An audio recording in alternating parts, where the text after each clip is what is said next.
seems to me there's something extraordinary going on in Barrie, Ontario.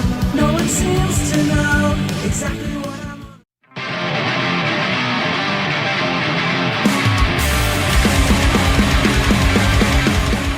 on. Welcome to another special episode, because every episode is special, but even more special because we have Ship of Fools and we have Casey as a special co-host. What's up, everybody? What up? Hello. Hey. Status Quo was released in April, right? That's correct, yeah. And there's like a, I wouldn't say a big change because it's still melodic, it's still hard, but you really like to take your digs at Doug Ford, and like now, like I get a lot more political, a lot more politics weaved into the lyrics as well as the music. So do you want to speak on that and like what I guess inspired you to want to, you know, kind of take the political route? Yeah, for sure. I write the lyrics, so I guess I can be the one to describe the lyrical context. Man, I've been angry. I've been angry at the way our system continues to fail people, and you know, when we first started writing, I was taking a lot of influence from other bands, and a lot of it had to do with still, you know, addictions, mental health, stuff like that. Like it was a lot darker. But as we started writing these new songs, I felt like I had an opportunity to speak up to and hopefully, you know, stand up to what we're going through right now. Wake up tired, come home dead, love not wasted, at least not yet. Talking about your writing, so you guys have a pretty interesting writing process too, you know, pulling all the lyrics and the instruments together. Do you want to tell us about it? Now is the riff master and like the main song, like the best, like the main songwriter in the band, right? And he comes to me and we work things out, and then we'll show it at band practice, and then Greg will throw his little bit in, and then Andrew comes in with the lyrics. It's pretty basic, but yeah. Yeah, I write my lyrics afterwards. Yeah. So normally when I've come into the songs, the songs have already been pretty much solidified. And I just come in and try and yell random shit over top of what they're doing. You guys get the Greg seal of approval too, don't you? Oh yeah. Greg, Oh, yeah. He's our biggest critic. Yeah. Sorry, now I'll continue. Oh, I was just gonna say he's not afraid to tell us what works and what doesn't work, or I heard that in another song, so you got to change it up. So he keeps us on our toes. Yeah, which is good. You know, it keeps us from. Sorry, Andrew. It keeps us from not writing the same thing. Like obviously, every band's got to have their, you know, go-to chord progression, go-to sound, but it just kind of it's great because it just makes you want to write something different to be like, I got you on this one, Greg. Ha. Yeah, 100% now. Yeah, it's interesting when we get into practice because Chris and Niall will get together and write the strings, and then you know they'll pretty much send me a recording, like a phone recording kind of thing, and then we get to band practice, and within 15 minutes the song's completely changed. Greg just dictates. It's like, just don't be shitty. For people who may not be familiar with you and you had to try and sell the essence of Ship of Fools, what is it? Fat and loose. Hey, that is my brand. How just classic Greg right there, defining the drums. I honestly don't know. I would not. Andrew could probably do a better job. Go by our Facebook or our Instagram or whatever. It was melodic. Beer soaked melodic. Beer soaked punk. Yeah.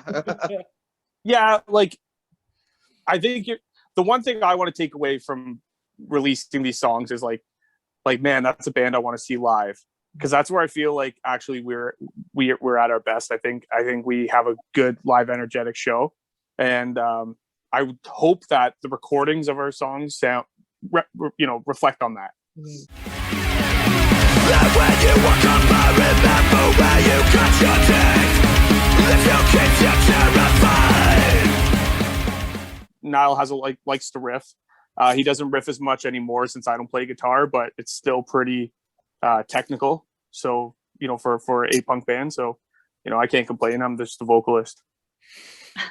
So on that note, so as you say, you used to be on guitar, and it was kind of, I don't know, I found it a really neat transition the way that happened, because if my memory serves me, it stemmed from a technical difficulty, and then just for the people who were at that show when it happened, you just kind of leapt into this new role, and it seemed so natural. Was it actually a natural transition for you, and like what made you stick with it and ditch the guitar? Well, I got to give it up for my friend Beer, because that allowed that to happen. Yeah, it definitely. I've always been. I get stage fright before every set we play, and when something malfunctions right before you're playing a room full of people at PouzzaFest that you've been waiting for all year, I was kind of like, I had to kind of just take the silver lining of the situation and run with it. The transition has been great. At this point in time when we were playing those shows back at that PouzzaFest, from a guitar point of view, I felt I was struggling a bit. I felt I wasn't keeping up with as keeping up with Niall and Chris. And then we were writing this current EP, and then Pouzza happened. And it was just kind of like, we had a lot of nice words about that set. I had a lot of fun. I probably had the most fun I've ever had at playing a set. And it was just kind of like, I brought it to the band being like, I think we should go this way. Because like I said, I was getting a band practice, and I just felt like I just couldn't keep up with these guys. We were also super, super amped after that set. We were like, "Oh, let's do it! Yeah, yeah." It was incredible. It was a really good set, and everyone. I remember being in the crowd and be like, "Wow! Like, did that just happen?" Like, yeah, this might be the new arrangement. So, sort of going along with that, and like evolution, what do you think is the future of Ship of Fools? Because we dropped to one guitar, and I wouldn't say my sound is very like low end heavy, which I like. I like the sound that I have, but a buddy of ours, Mark, from Crossdog, his setup is where I'd want to go, which is basically have a pedal running two sounds through two different amps. So you get one kind of sound of guitar coming out one amp, and then another sound coming out another amp. It just to kind of add to it. And it kind of gives just an extra oomph behind it in the live setting. Like, we are writing our second album right now. So we're a bunch of songs into that. Like, obviously we haven't been able to do it since, March, because of the pandemic. But yeah, we're, future wise, when it comes down to like where we're going as a band, it's just, we're kind of just sitting, waiting right now, until we can get this EP out there physically and play some shows. I think, again, like I said, I think we're a band that really, we like to play live. We have a blast doing it, and I think that shows. And hopefully people can pick up our album, or our EP, when they watch us play live. Mm-hmm. That would be huge. Like, there's no massive world dominating. We just want to play shows. Yeah. 100%. We all do.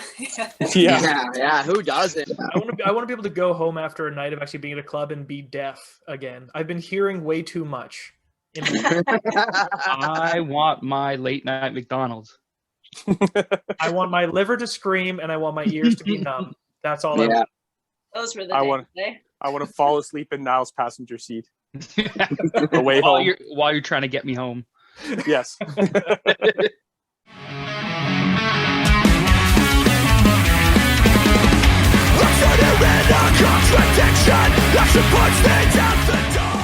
Let's say your next live show comes out and you have full authority over the lineup. Let's say reality, something that could definitely happen, and then something outside the realm of reality, any band, living or dead.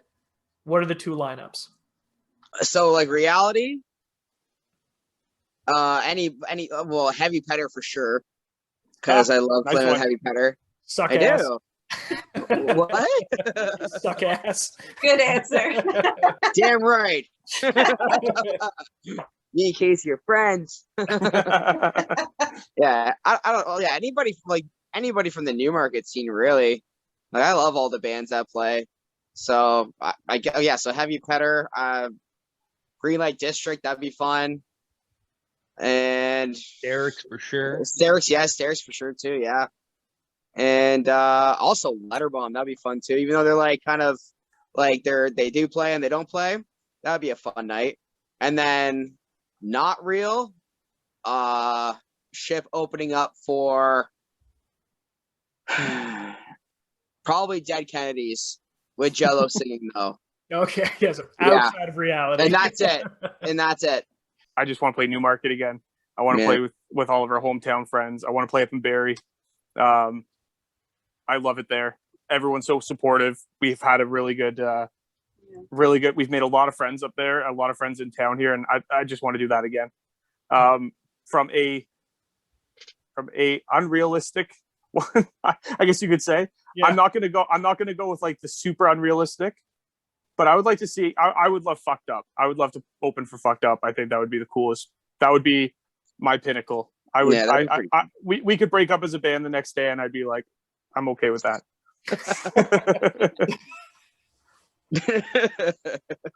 Let that be a warning. If we ever see Ship of Fools opening for Fucked Up in our we're breaking up the next day.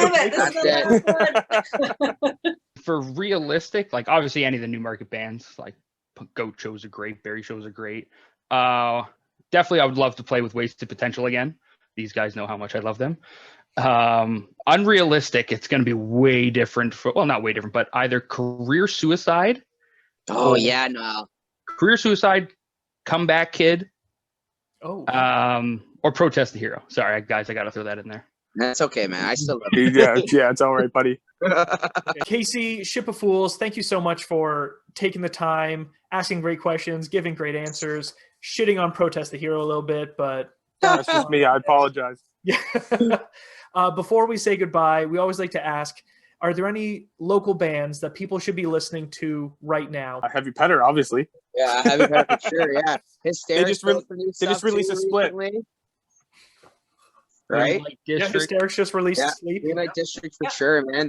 All those guys in Green Light District are wicked cool. Yeah. Yeah.